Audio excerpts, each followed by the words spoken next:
Hello students, welcome to your physics class. आज हम कल के ही टॉपिक को कैरी फॉरवर्ड करेंगे, डायमेंशनल एनालिसिस को। और उसमें आज हम सेकंड पार्ट जो कि था उसमें to find out the unknown formula, या और जो तीसरा था वो था हमें to check the correctness of a given formula, उसको करेंगे।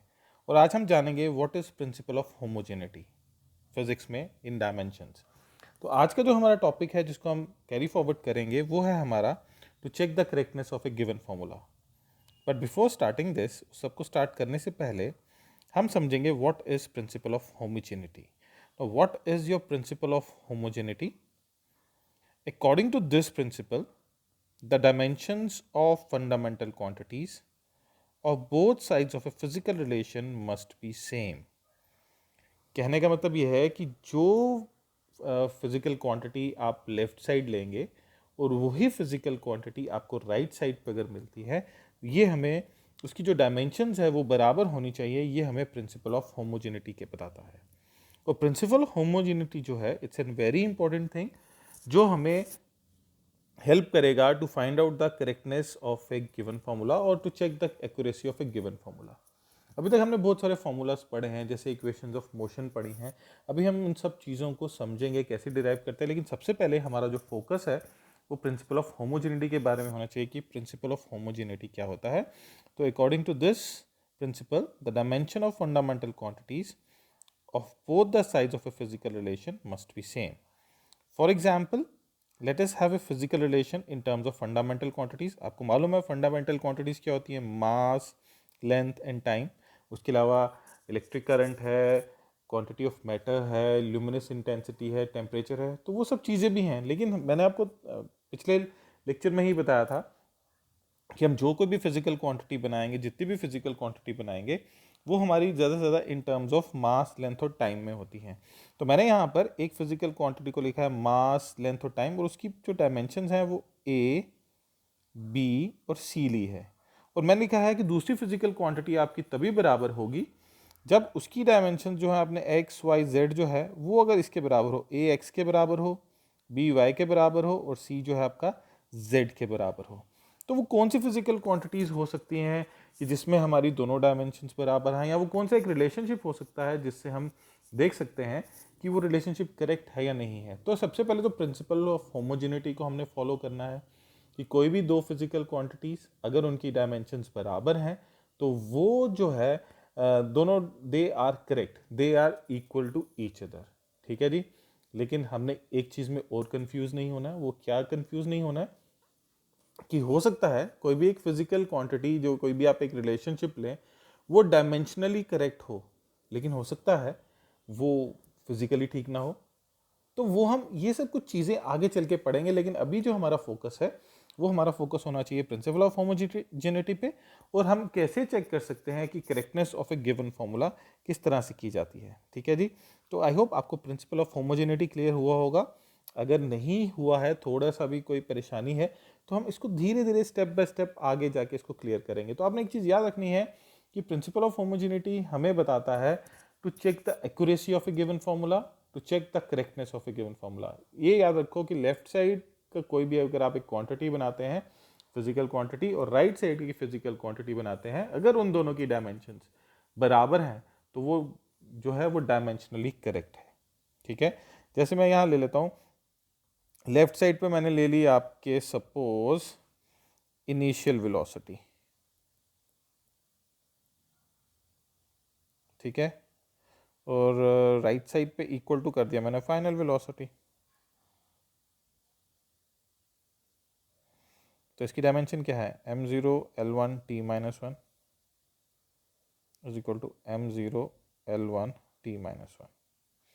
सो this is your dimensionally correct. ठीक है।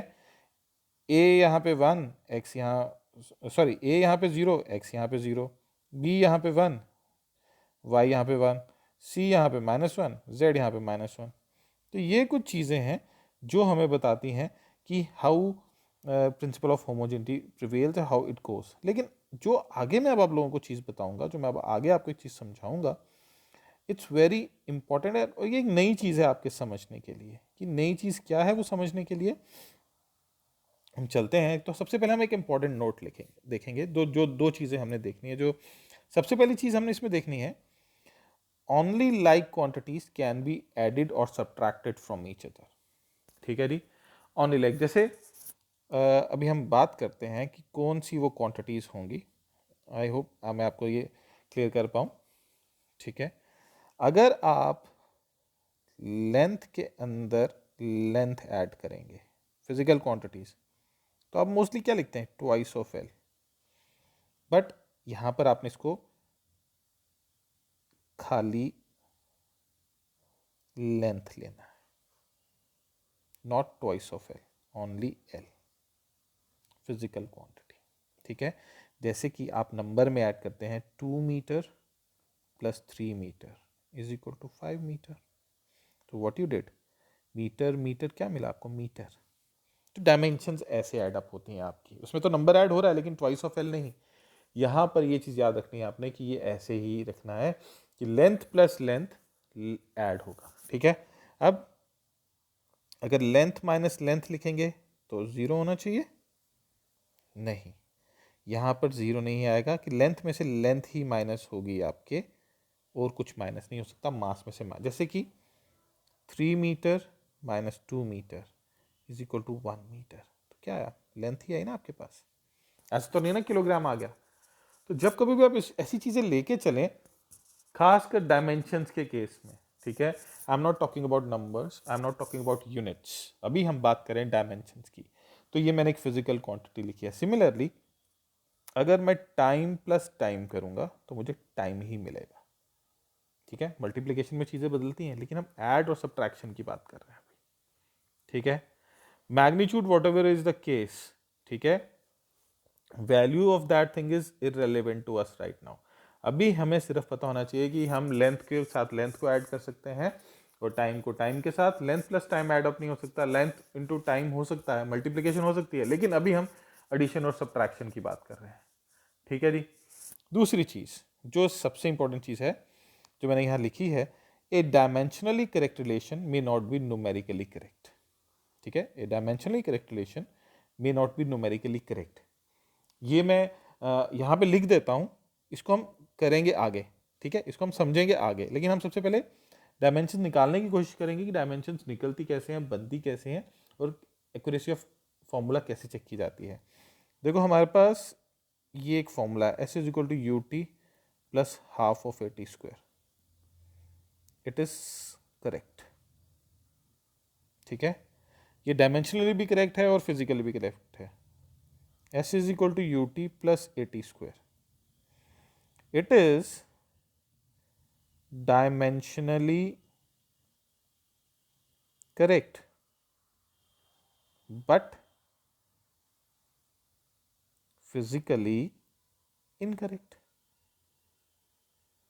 हाफ तो है नहीं ना इसमें, तो ये चीज़ें कुछ हमने ध्यान में रख के चलनी है। इसको हम आगे डिस्कस करेंगे, लेकिन सबसे पहले जो अभी हम जो यूज़ करने वाले हैं, जो अभी हम सॉल्व करने वाले हैं, हम क्या करने वाले हैं, हम सबसे पहले ये वाली चीज़ों को ध्यान में रख के अभी हम टू चेक द करेक्टनेस और check the accuracy of a given formula हम करने वाले हैं। उसके बाद मैं एक दो एग्जांपल्स आपके साथ डिस्कस करूंगा जिससे आपको ये क्लियर हो जाए।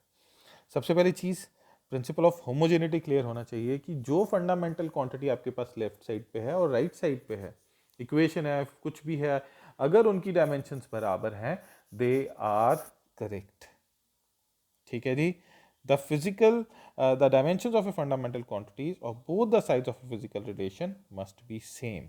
ठीक है जी, उसके बाद ऐड कैसे करते हैं क्वांटिटीज को, लेंथ लेंथ में ऐड होगा, क्योंकि अब आप नई चीज़ एक सीखेंगे कि वेलोसिटी प्लस वेलोसिटी कभी ऐड नहीं करा होगा आपने, 2v नहीं बनेगा, वो v ही बनेगा। ठीक है, v माइनस वी जीरो नहीं होएगा, v बनेगा, जैसे लेंथ माइनस लेंथ। तो कोई भी एक फिजिकल क्वांटिटी है, मास मास के साथ ऐड होगा, लेंथ लेंथ के साथ ऐड होगी, टाइम टाइम के साथ ऐड होगा, फोर्स फोर्स के साथ ऐड होगी। ये सब चीज़ें हैं जो इसमें हम समझेंगे और करेंगे। अब जो हमारा पॉइंट है जो आज हम करने वाले हैं second, to check the correctness of a given physical relation.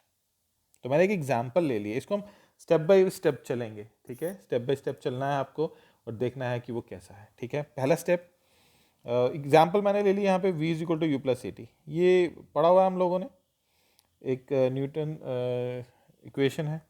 ठीक है, इक्वेशन ऑफ मोशन है हमारे पास, ठीक है। तो v is the final velocity, u is the initial velocity.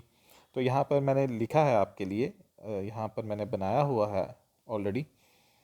सबसे पहला स्टेप है कि ये जितनी भी फिजिकल क्वांटिटीज़ हैं उनको हम सीक्वेंस में पहले उनका डायमेंशनल फॉर्मूला लिख लेंगे, ठीक है, in the terms of physical quantities, ठीक है।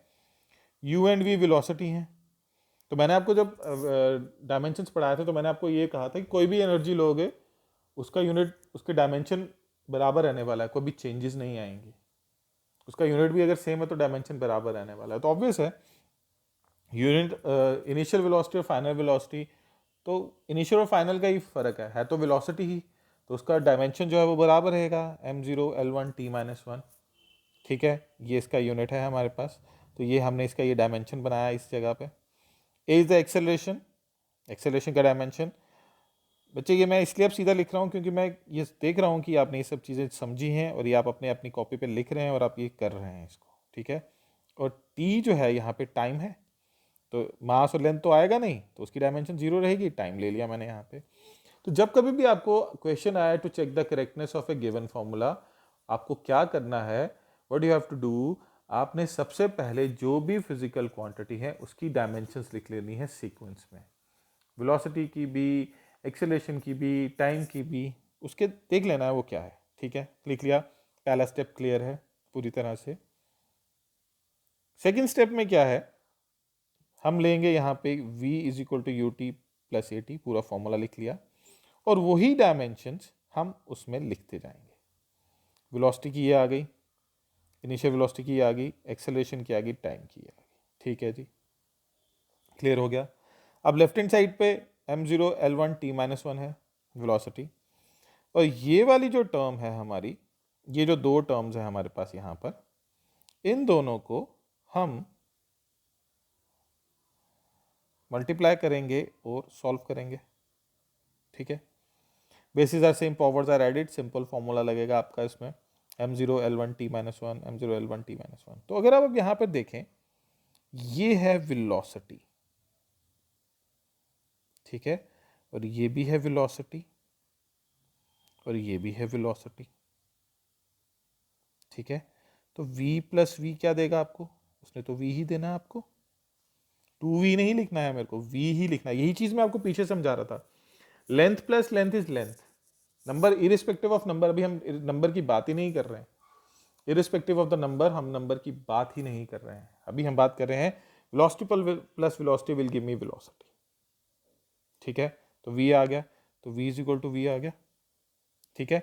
अब जब मैंने इन दोनों को एडअप करा तो मेरे पास क्या बना यहाँ पे, m0 l1 t-1, क्योंकि v बनाना है मेरे को, तो यहाँ पे तो ऑलरेडी है m0 l1 t-1, ठीक है जी, क्लियर पूरी तरह से। एक बार फिर करते हैं, वेलोसिटी रिलेशनशिप लिखा, जो मुझे फाइंड आउट करना है कि वो ये फॉर्मूला करेक्ट है या नहीं है। डायमेंशंस मैंने पीछे अपने फर्स्ट स्टेप में बनाई थी, उनको सिंपली फॉर्मूला में सब्स्टिट्यूट किया, जो भी उसमें चेंजेस, नॉट चेंजेस, जो भी उसमें मॉडिफिकेशन या सिंप्लीफिकेशन हो सकती थी वो मैंने सिंप्लीफाई करी, एक्सेलरेशन को टाइम के साथ मल्टीप्लाई किया और वहाँ से जो मैंने फाइंड आउट करना था वो कर लिया और देखा उसमें कि वो बराबर आया, और वेलोसिटी को ऐड किया और मुझे वेलोसिटी मिल गया। अब next step is your principle of homogeneity. Now I have to write the principle of homogeneity, ठीक है।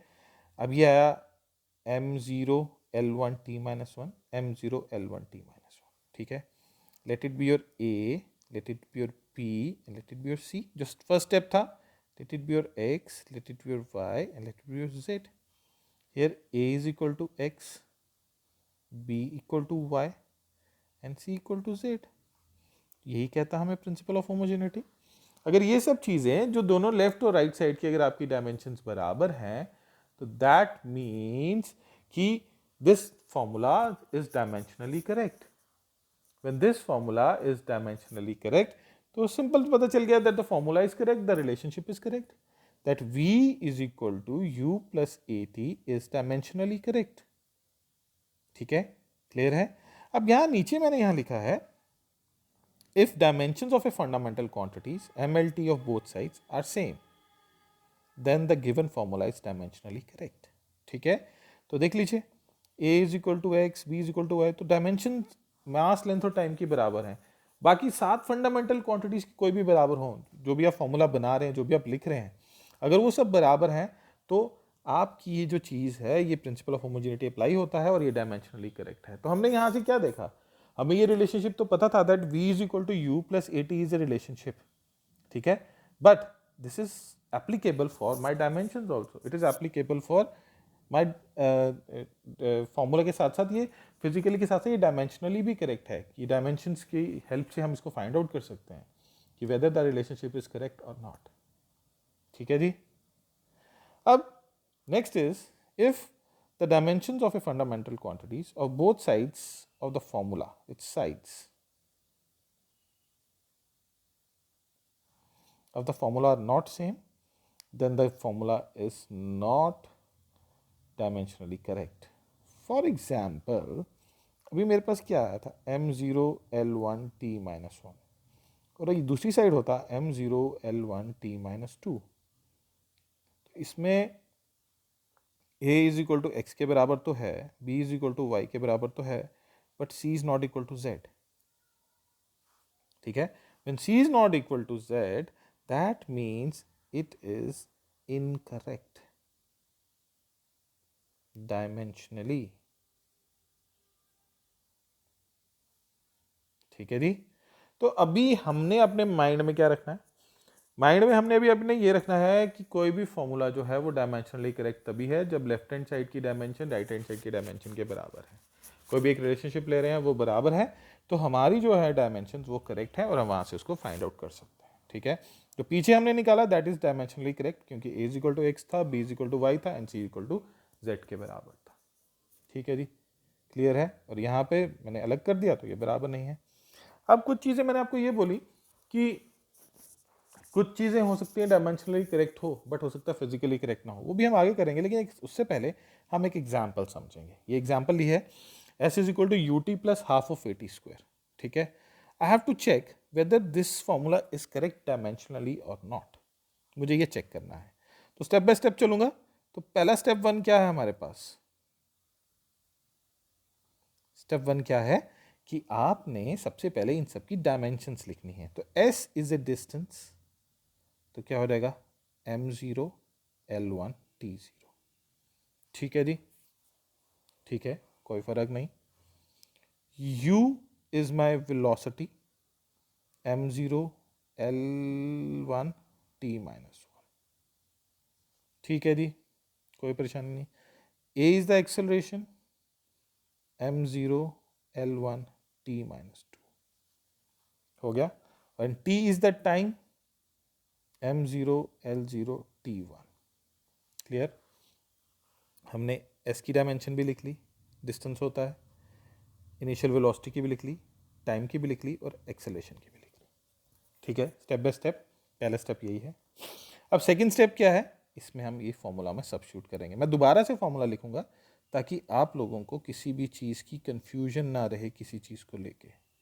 1/2 ए टी स्क्वायर, तो s is your distance m0 l1 t0।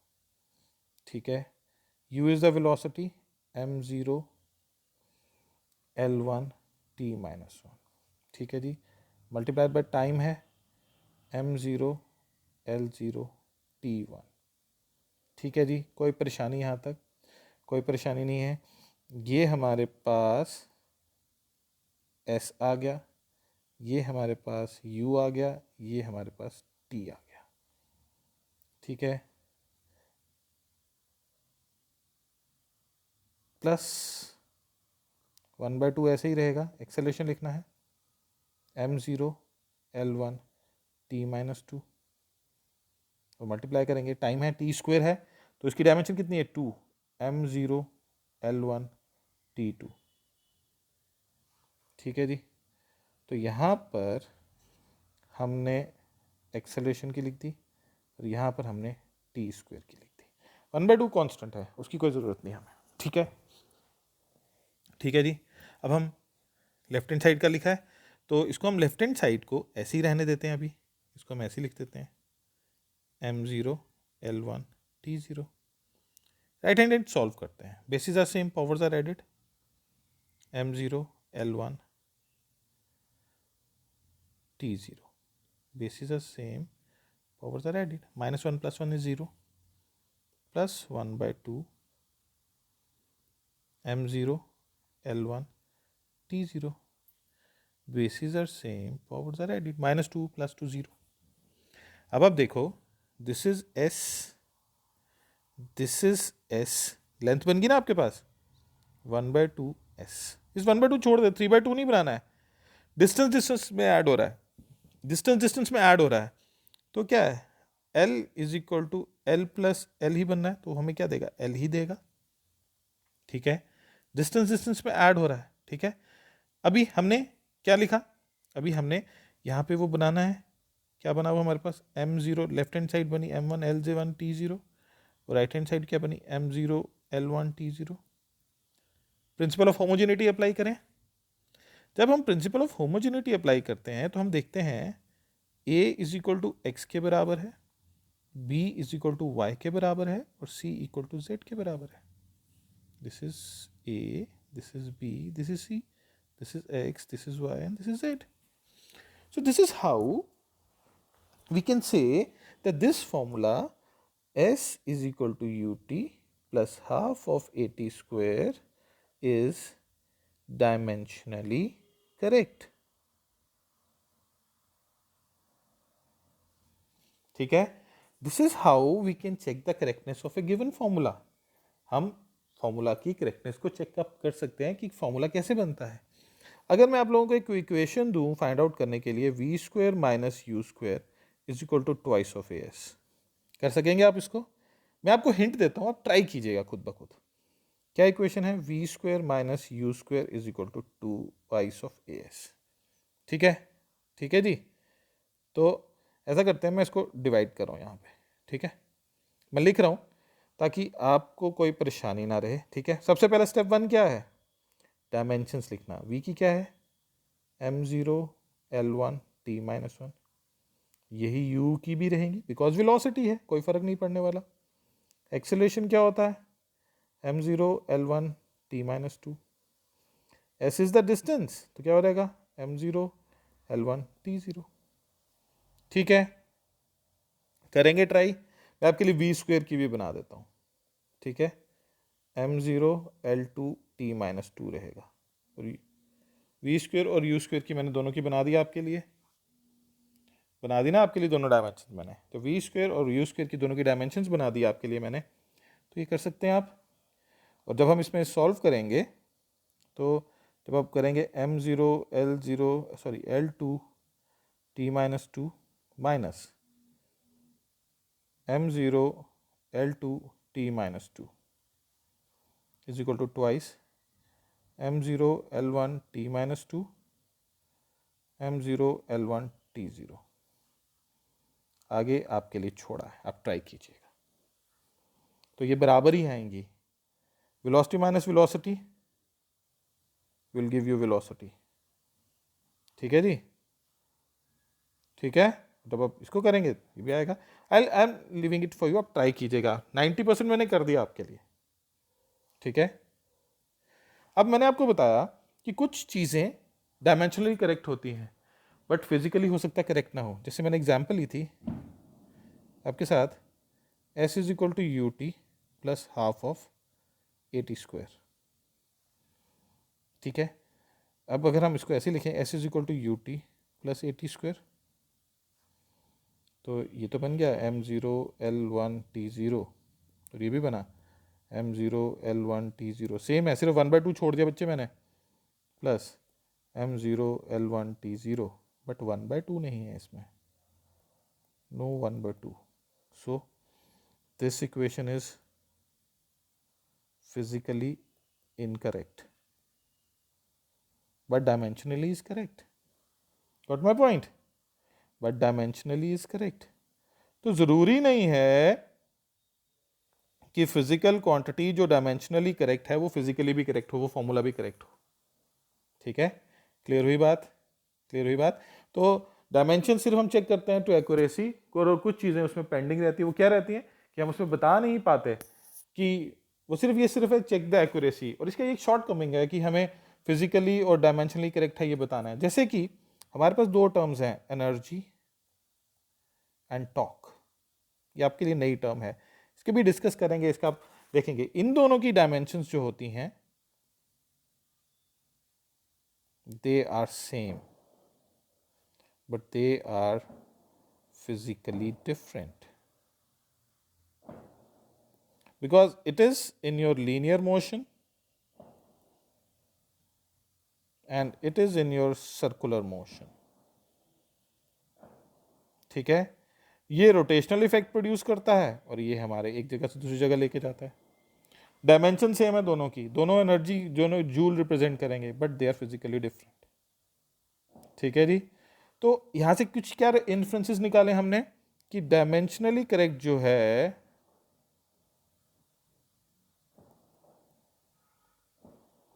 is not necessary physically भी करेक्ट हो। ठीक है, तो डायमेंशन से आज हमने क्या सीखा कि correctness of a given formula. ठीक है, एक होम असाइनमेंट दे रहा हूं आपको, आप ट्राई कीजिएगा। Force is equal to mass into acceleration. देखिएगा ये डायमेंशनली करेक्ट है या नहीं है। ठीक है, अगर कोई क्वेरी होगी तो आप पूछिएगा, इसको करेंगे सॉल्व। ठीक है, मैं छोटे छोटे करके इसको कंप्लीट करूंगा और आई होप आपको ये सब क्लियर हुआ होगा, समझ आई होगी क्या है क्या नहीं ये। ठीक है, तो ये होमवर्क है आपके लिए, ट्राई कीजिएगा और आई होप आपको ये समझ आएगा सारा का सारा। तो डायमेंशन एनालिसिस में आज हमने प्रिंसिपल ऑफ होमोजेनिटी सीखा और सीखा हमने how to check the correctness of a given formula. ठीक है, तो ये चीज़, ये दो कुछ चीज़ें याद रखनी है। That length plus length always give you length, minus zero नहीं है। नंबर में हम चल सकता है लेकिन डायमेंशंस में ऐसा रहेगा। और जो मैंने आपको एक लास्ट में एग्जांपल समझाया, it is dimensionally correct physically correct, but this is dimensionally correct but physically not correct. ठीक है जी, तो step 1 is right the steps, उनकी डायमेंशन, फिर उनको सॉल्व करो, देखो होमोजेनिटी अगर अप्लाई होती है तो it gives us the correctness of a given formula. चलिए बच्चे, कल मिलते हैं। Thank you very much.